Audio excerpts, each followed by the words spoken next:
भगवान ने यह विराट स्वरूप दिखाया माता कौशल्या को। मानो माँ को बताया कि माँ भले ही मैं तेरा बेटा हूं, लेकिन हकीकत में मैं जगत का बाप हूं। अरे जगत का बाप मैं तेरा बेटा बन करके आया हूं। माँ ने हाथ जोड़ करके भगवान को प्रणाम किया। भगवान ने कहा, सुनो मैया, यह बात मेरे और तेरे बीच में ही रहनी चाहिए, किसी को यह मत बात बताना। यह जन कतहु कहा सुनु माई। इसलिए कौशल्या अम्बा भगवान को पुत्र के रूप में भी देखती हैं और ईश्वर के रूप में भी देखती हैं, क्योंकि कौशल्या आखिर ज्ञान शक्ति हैं। उनको ज्ञान है कि यह कौन है, और जब भूल जाती हैं तो भगवान ऐसी लीलाओं के द्वारा ज्ञान करा देते हैं, याद करा देते हैं, स्मरण करा देते हैं कि माँ मैं हकीकत में अखिल ब्रह्मांड नायक परात्पर परम ब्रह्म हूं और तेरी इच्छा के अनुसार तेरा बेटा बन करके आया। तूने ही मुझे आज्ञा की। भगवान जब प्रकट हुए तो चतुर्भुज रूप में प्रकट हुए थे। बाद में माँ ने आज्ञा दी कि यह क्या है? आप चार भुज वाले भगवान पैदा होकर के आए। अरे मैंने पुत्र मांगा था, आप पुत्र बन करके नहीं आए। कीजिए शिशु लीला, आपको शिशु लीला करना पड़ेगा। माता पुनि बोली सोमति डोली, तजहु तात यह रूपा, कीजिए शिशु लीला। यह रूप छोड़िए प्रभु। अरे किसी का बेटा इस प्रकार चार हाथ वाला नहीं होता, और शंख चक्र गदा पद्म आदि खिलौने लेकर के नहीं आता। खिलौना तो मैं तुमको दूंगी। यह क्या खिलौने के साथ पैदा होता है किसी का बच्चा, और चार हाथ वाला?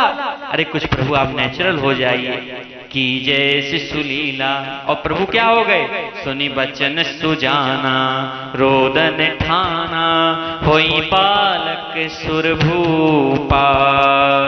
तुलसीदास जी से किसी ने पूछा कि आपने अखिल ब्रह्मांड नायक भगवान को बालक बना दिया, कौशल्या की गोद में दे दिया, तो उसका पद, उसकी कुर्सी तो वहां खाली हो गई होगी। तो तुलसीदास जी बोले, चिंता ना करो, वह कुर्सी खाली नहीं रहेगी, वहां कोई और जाकर बैठ जाएगा। कोई और जाकर बैठ जाएगा? तो बोले हाँ बिल्कुल बैठ सकता है। कौन बैठ सकता है? कौन बैठेगा उस कुर्सी खाली पर? तो कहा ब्रह्म की कुर्सी पर। यह कोई ऐसा वैसा पद नहीं है, ब्रह्म का पद है, हरि का पद है, वहां कौन बैठेगा? तो तुलसीदास जी बोल पड़े, यह चरित जगावहीं, हरि पद पावहीं, तेन परहीं भवकूपा। अरे अब अवतार लेकर ये जो लीला कर रहे हैं, इस लीला को जो गाएगा वह उस हरिपद को प्राप्त कर ले जाएगा, वह भव समुद्र में नहीं पड़ेगा। मेरे प्यारे, सच बात है मेरे प्यारे। यह चरित जगावहीं, हरिपद पावहीं, तेन परहीं भवकूपा। अरे ठाकुर की यह इतनी महिमा बढ़ा देता है। जो इस कथा को गाता है उसकी महिमा यह कथा इतनी बढ़ा देती है, तो गाने वाले की महिमा इतनी बढ़ा देने वाली कथा की महिमा कैसे कम हो सकती है? इस कथा की महिमा को हम क्या कहें मेरे प्यारे। यह चरित जगावहीं, हरिपद पावहीं, तेन परहीं भवकूपा। वाकई ये बात सत्य है। हम लोग इसी कथा के चलते ही तो वर्ल्ड टूर करते हैं, कभी यहाँ कभी वहां, यत तत सर्वत्र, without any single penny in my pocket. Believe me, world tour होता है हमारा इसी के चलते। यह चरित जगावहीं, हरिपद पावहीं, तेन परहीं भवकूपा।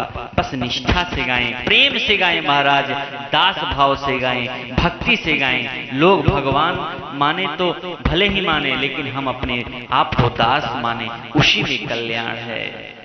भगवान का दर्शन पा करके दिन मन चले करत गुणगाना। फिर भगवान का गुणानुवाद करते हुए दिन मणि शून्य नारायण भगवान चल दिए। बाबा कहते हैं कि औरों एक कहूं निज चोरी, और सुन गिरजा अति धृण मति तोरी। हे देवी, आप तो परम विदुषी हैं, अतिशय समझने रखने वाली हैं। आपको अपनी चोरी में बताता हूँ। काकभुशुंडी जी नीलगिरी से जब आए तो मैं भी उनके साथ श्री अवध गया।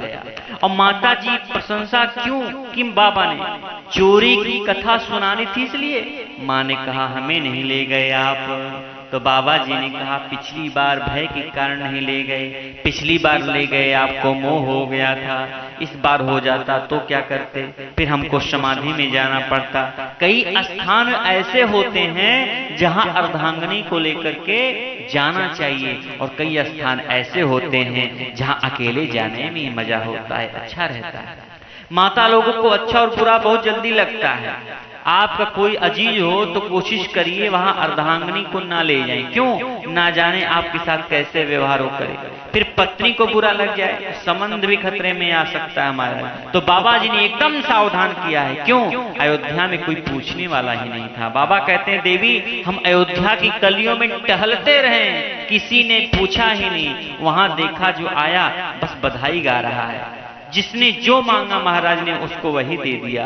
भगवान के पावन उत्सव पर, महोत्सव पर, दिव्य प्रसंगों पर जितना हम समर्पित करते हैं, लुटाते हैं, भगवान उसको देखकर उसको 10 गुना करके चले जाते हैं महाराज। क्यों?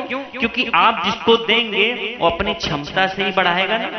अरे हमने परमात्मा को उम्र 10 साल दिया तो भगवान 10 का 10 गुना कर देते हैं, 100 साल वापस कर देते हैं। हम क्या सोचते हैं, जब हमें भगवान दें तब हम भगवान को दें। अरे अभी जो तुम्हारे पास है वो किसने दिया? तुम लाए थे क्या? प्रातः श्रमणे परम पूज्य स्वामी श्री राम सुखदास जी कहा करते थे, देखो तुम्हारे पास है वो तुम्हारा नहीं है, क्योंकि पहले भी तुम्हारा नहीं था, यह सब भगवान का है। क्यों जाओगे? तो लेकर के नहीं जाओगे। राम नाम जाओगे, कृष्ण नाम जाओगे, भगवान का प्रेम ले जाओगे, भगवान का भाव ले जाओगे, धर्म ले जाओगे, पुण्य लेकर के जाओगे। तो जो लेकर के जाना है उसका संग्रह करो, और जो यहाँ है इससे मन को हटा लो। भगवान साथ रहते हैं, धर्म साथ रहता है। गरुड़ पुराण में लिखा है कि हमारा आपका सूक्ष्म शरीर अंगूठे के बराबर पुण्य से बनता है। जिसका जितना पुण्य होगा उसका सूक्ष्म शरीर उतना ही सुंदर बनेगा, और सूक्ष्म शरीर ही चित्रगुप्त के सम्मुख, धर्मराज के सम्मुख जाकर न्याय लेता है। महाराज चक्रवर्ती जी ने किसी को वस्त्र दिया, किसी को धेनु दे दी, किसी को हीरा दिया, किसी को जवाहरात दिया, किसी को महिषिया दे दी महाराज, किसी को जमीन दे दिया। जो जिसने मांगा वही पाया। यहाँ महापुरुष लोग कहते हैं, बधाई वाले आए और गाएं और पाएं। अवध के संतों ने बड़ा ही सुंदर वर्णन किया है महाराज।